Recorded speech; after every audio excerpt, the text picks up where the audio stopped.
Hello, friends, and welcome back to Malicious Compliance Stories. It's unknown whether the actions of our OP were the reason for firing this jerk employee, but it turned out to be a good revenge. But before we begin, don't forget to subscribe to our channel if you're new here and turn on notifications so you don't miss a new video every single day. Here we go. Almost knocked me over, inadvertently get fired.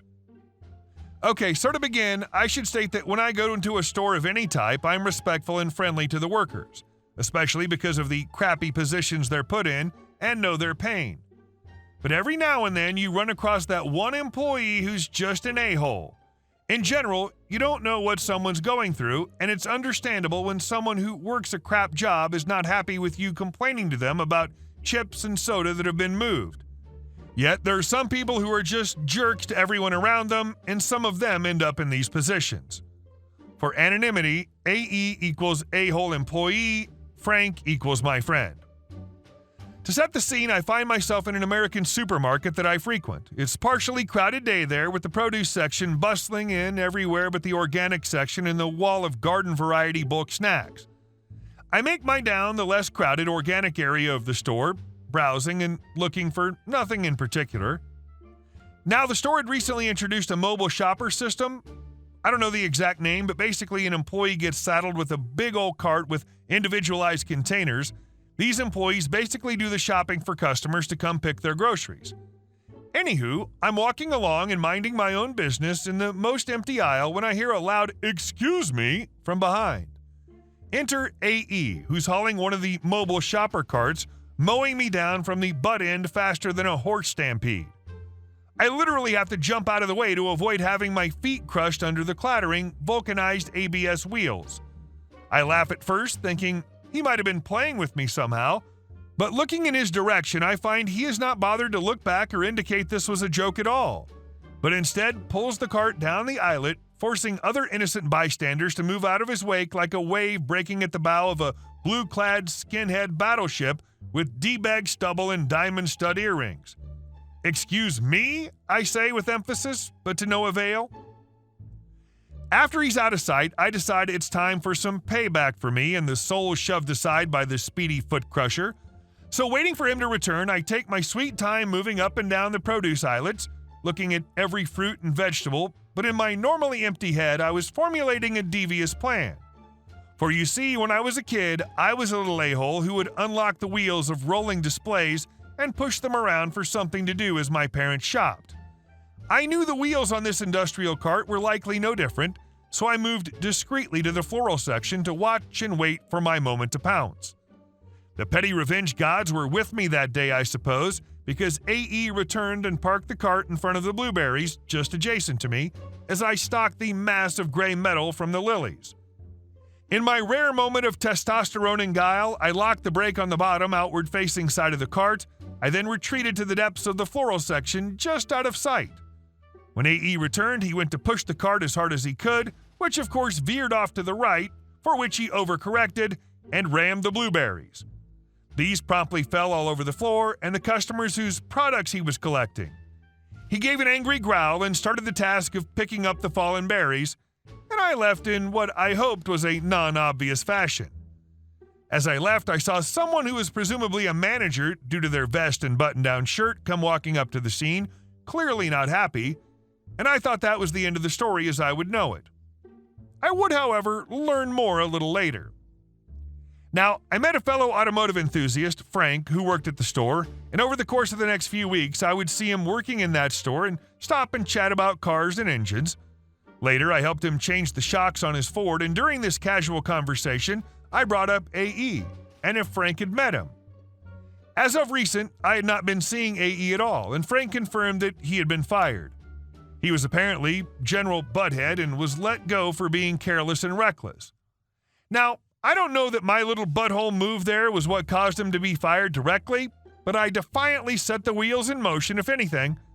In short, you don't have to be bubbly and friendly all the time, especially if your heart isn't in it, but don't be a piece of crap to other people. And our second story. Don't grab the staff. This story took place in the mid-1990s, so I'm a bit fuzzy on the specific details. The characters are manager equals me, cashier equals Maria, grabby customer equals grabby, police officer 1 equals officer 1, police officer 2 equals officer 2, paramedic equals paramedic. Back in my 20s, I worked at a local hardware store that was just down the street from the city university, where I ended up being promoted to store manager. This was my college job. I had a small staff that included several other students, in particular a young lady cashier, Maria, who aside from being an employee was also the girlfriend of a friend/classmate of mine, who happened to be the manager of the barbecue restaurant in the same strip mall with us, so I kind of looked out for her. She was the sort of young lady who drew attention from her looks and figure that tended to receive unwanted advances from random customers. This was typically dealt with by a passing comment of, "This is not a dating service," from me to the cashier. We'd already worked this out. I wasn't getting after her, I was giving her an escape route. In this shop, the cashier station was basically a booth with 2 cash registers just at the front door of the store. The break room's in the back room, and you have to walk through the paint department to get to the break room. At her break time, Maria was walking back to the break room to relax and break out her books for class.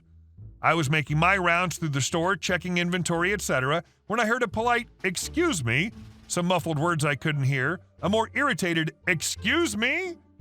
Not the kind like "please let me pass," but more like "what the actual F did you just say to me?"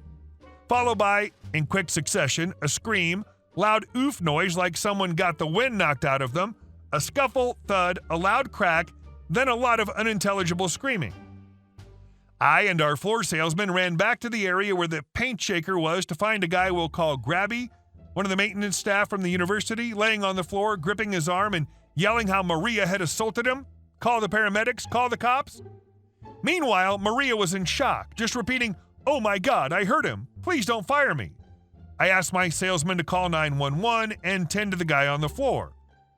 I took Maria back to the office and had her lay out the story for me, knowing that I couldn't capture audio, but I did have very good video of the paint department as it was a high theft/shoplifting area. The store, being in a strip mall with a popular barbecue joint right next door, happened to have police officers having lunch, so the police response was officers were in the store before the salesman could even hang up the phone. Officer 1 was sent to the back office to interview me and Maria. He pulled Maria aside and asked her side of the story. My grabby, apparently as she was trying to get by him in the aisle, blocked her way and muttered to her in a threatening way that he was going to intimately assault her after work, which apparently prompted the louder, annoyed "excuse me?" He then proceeded to rather forcefully grab her breast. She grabbed his wrist, spun, and did one of those over-the-shoulder flips and put him on the ground, where she heard something break, and as soon as the guy got his breath back, he started screaming in pain. He'd bruised her, leaving clear finger and thumbprints, according to what she told me later. Officer 1 had her sit down and then proceeded to take my side of the story. I explained what the story as I knew it was, what I heard and saw, and showed him the videotape evidence, and sure enough, you could clearly see the guy lean in, her face sort of crinkles in an annoyed expression, the grab, and the flip. She was clearly in self-defense.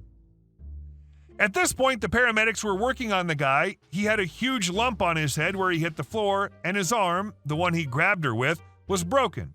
Apparently, he came down on the tiled concrete floor pretty badly. Officer 2 came in to report to Officer 1, who I guess was the higher ranking. I don't know.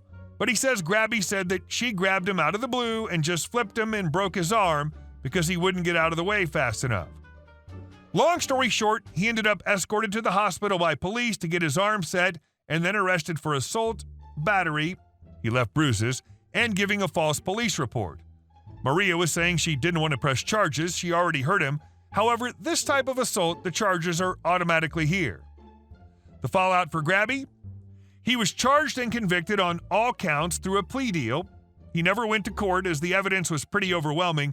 He was banned for life from that store, fired from his job at the university, placed on an intimate offender registry, ended up divorced as his wife was none too happy about what he did, and last we knew, he was a guest of the state for at least 5 years.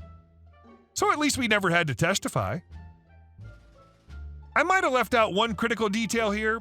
Somewhat intentionally, Maria was a physical education major and was a black belt. And our last story. Blocked a stranger for a few days who was parking in my spot. I live near a music and events venue, and at some events people will park in my driveway. It's kind of annoying having to park further away and walk. I drive a total beater of a car. It's a 97 Camry. I got home on January 2nd after Christmas and was exhausted after driving 7 hours, and someone had their car in the driveway. I drove up and down the block, and there was no parallel parking at all. I decided F it and parked in my own driveway. The next morning, I hadn't heard a thing from the car owners, and I took my bike to work because I'm trying to save gas money and lose weight. Then I went home, and there were a couple of notes, one on my car and one on my door, all asking me to move my car, giving contact info. I called them and said, "Sorry, haven't been home. Come by and I'll pull my car out."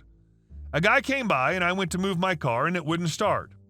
I said I thought it might be the battery. Could I get a jump from him and see if that works? He said no, because he was afraid I would damage his car. It was a brand new Lexus.